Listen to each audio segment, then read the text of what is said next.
Oke, kembali lagi dengan saya Dodi di Fantastic Brand. Oke, kembali lagi dengan saya Dodi di Fantastic Brand.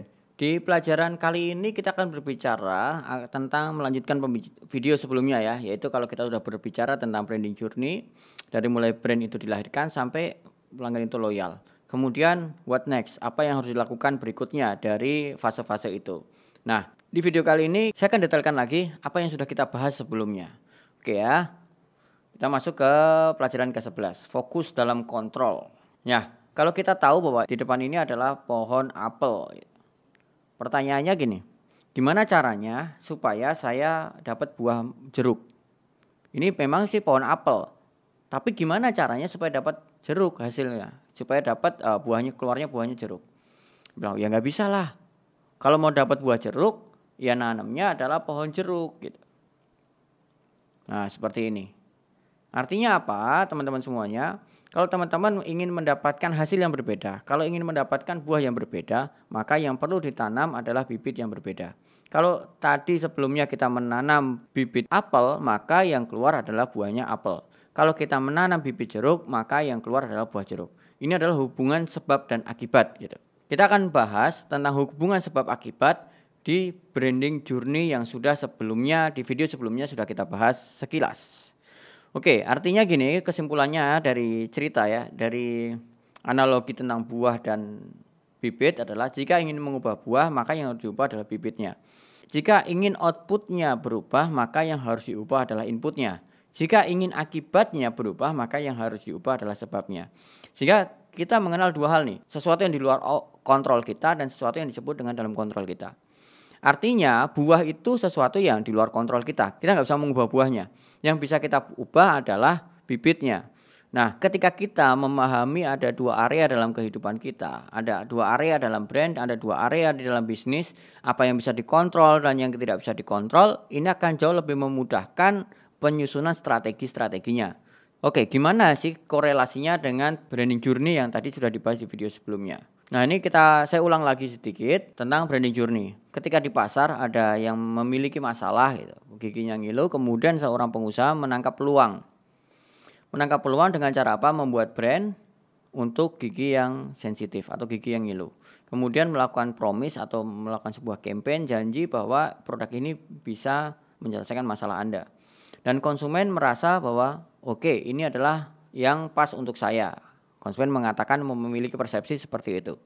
Kemudian konsumen melangkahkan kakinya ke minimarket terdekat, kemudian menggunakannya. Setelah menggunakannya, konsumen akan terbentuk yang namanya reputasi. Apakah produk yang barusan saya konsumsi sesuai dengan janjinya atau tidak? Kalau sesuai berarti memiliki reputasi positif, kalau tidak sesuai reputasinya negatif. Jikalau reputasinya positif, maka konsumen akan loyal. Jika loyal, maka bisnis Anda akan lebih memiliki profit yang lebih besar. Kira-kira begitu ya. Nah, di antara sekian journey ini, sekian fase ini, mana-mana sajakah yang di dalam kontrol kita dan mana-mana yang di luar kontrol kita? Mana yang menjadi sebab dan mana yang menjadi akibat? Itu poin inti yang ingin saya sampaikan dulu. Karena apa? Agar kita fokus kepada yang di dalam kontrol kita. Kita fokus ke sebabnya. Kalau sebabnya diubah, insya Allah akibatnya pun akan berubah. Kalau kita ubah inputnya, maka outputnya pun juga insya Allah berubah. Itulah poin inti yang ingin saya sampaikan di video bagian ini. Nah, inilah yang bagian akibat, ya, yaitu terbentuknya persepsi konsumen. Persepsi konsumen itu nggak bisa kita kontrol ya, itu di luar kontrol. Apa yang bisa kita kontrol? Yang kita bisa kontrol adalah janji yang akan kita berikan, tagline yang akan kita buat. Itu sesuatu yang bisa kita kontrol. Dari tagline, dari iklan, dari headline, dari nama, kemudian konsumen memiliki sebuah persepsi. Jikalau persepsinya tidak sesuai dengan yang Anda inginkan, maka yang harus diubah adalah promise-nya. Contohnya misalnya begini.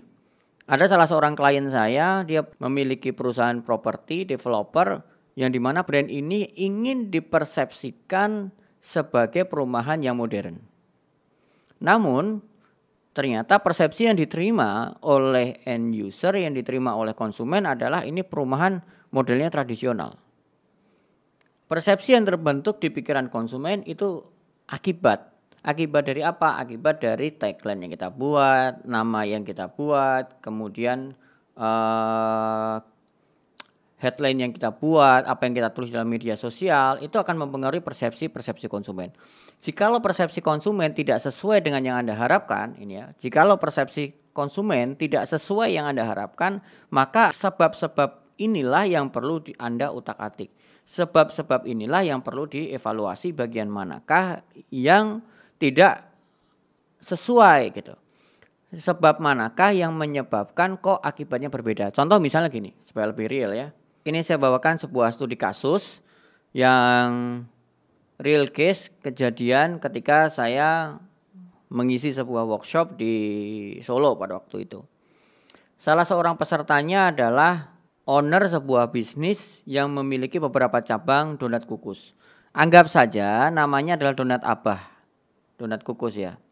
Kemudian promisnya dia bikin tagline, bikin iklan, satu-satunya donat kukus di dunia dan di akhirat. Ini hanya saya kasih lebay-lebayan ya. Cerita ini benar-benar terjadi, tapi secara nama dan secara tagline ini saya ubah sedikit untuk kepentingan saya ceritakan kembali dalam bentuk studi kasus. Nah, kemudian apa yang terbentuk nih di persepsi konsumen?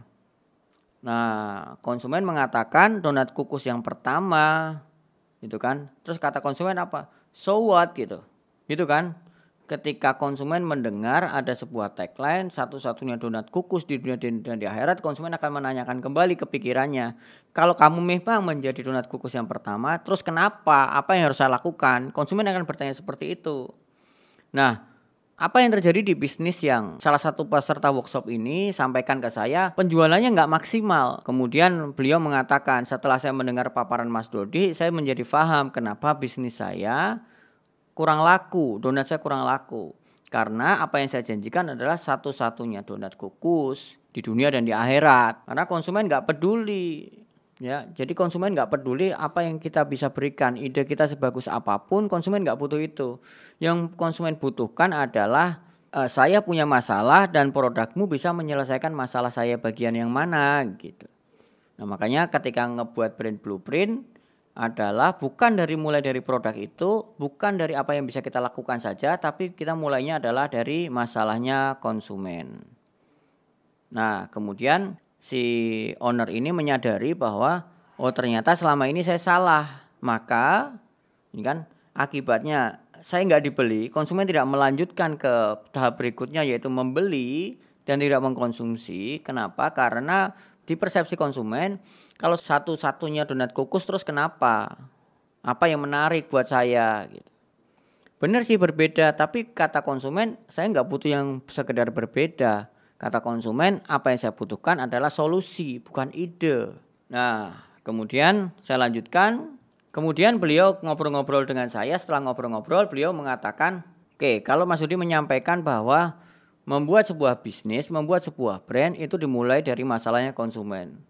Kemudian dia mengatakan kalau begitu masalah yang ingin saya selesaikan adalah banyak orang, kata konsumen, saya pengen makan donat tapi takut kolesterol. Kenapa takut kolesterol? Karena donatnya menggunakan digoreng. Nah, maka positioningnya bukan donat kukus tapi donat yang rendah kolesterol yang memang tekniknya dikukus. Artinya apa di sini? Apa sih yang membedakan? Benar bahwa memang donat kukus dan donat rendah kolesterol itu hampir sama-sama aja. Tapi bukan sama aja, bukan hampir mirip ya, memang sama. Tapi persepsi yang ketika kita mengubah kalimat, ketika kita mengubah kata, maka persepsi konsumen pun akan berubah. Yang tadinya fokus ke donat kukus, saat ini fokus ke donat rendah kolesterol. Kalau donat kukus itu fokus ke feature, kalau donat rendah kolesterol adalah fokus ke gain atau fokus ke masalah, fokus ke pain dari customer. Ya, jadi positioning donat Abah ini berubah dari donat kukus menjadi donat rendah kolesterol.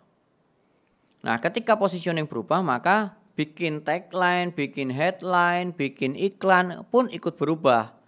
Misalnya tagline-nya jadi nyemil donat tanpa khawatir takut kolesterol. Nah, ketika apa yang kita lakukan berubah, ketika sebabnya berubah, maka akibatnya pun berubah. Konsumen mulai berpikir, mempersepsikan, wah jadi pengen ngemil nih karena saya nggak lagi takut sama nggak lagi khawatir sama kolesterol. Oke, gitu ya teman-teman semuanya. Di video kali ini saya pengen teman-teman memfokuskan mana yang di dalam kontrol. Ketika teman-teman memilah-milah, saat ini coba teman-teman evaluasi. Dari tahap-tahap ini, mulai dari membuat brand blueprint, promise, experience membeli, konsumsi ya, produknya itu sendiri. Nah, dari 4 hal ini yang berwarna kuning ini, dari 4 hal yang ini yang di dalam kontrol kita. Oke, mulai teman-teman ambil bolpennya, ambil kertasnya, coba teman-teman petakan. Selama ini kita kelemahannya di mana sih gitu? Apakah brand blueprint Anda sudah jelas? Apakah rational value Anda sudah jelas? Apakah emotional value Anda sudah jelas? Gitu kan. Kemudian dari promise-nya, cek kembali keseluruhan komunikasi Anda. Misalnya selama ini Anda komunikasi melalui Instagram. Cek apakah Instagram Anda sudah mencerminkan atau sudah mewakili, sudah merepresentasikan sesuai blueprint yang Anda buat. Misalnya tadi ini, ketika Donat Abah mempositioningkan bahwa donat ini adalah donat rendah kolesterol. Coba cek apakah Instagram Anda isinya sudah sama nih, menceritakan tentang rendah kolesterol. Nah, teman-teman bisa cek dulu. Baik teman-teman semuanya, sampai di sini dulu video kali ini, kita ketemu di video berikutnya.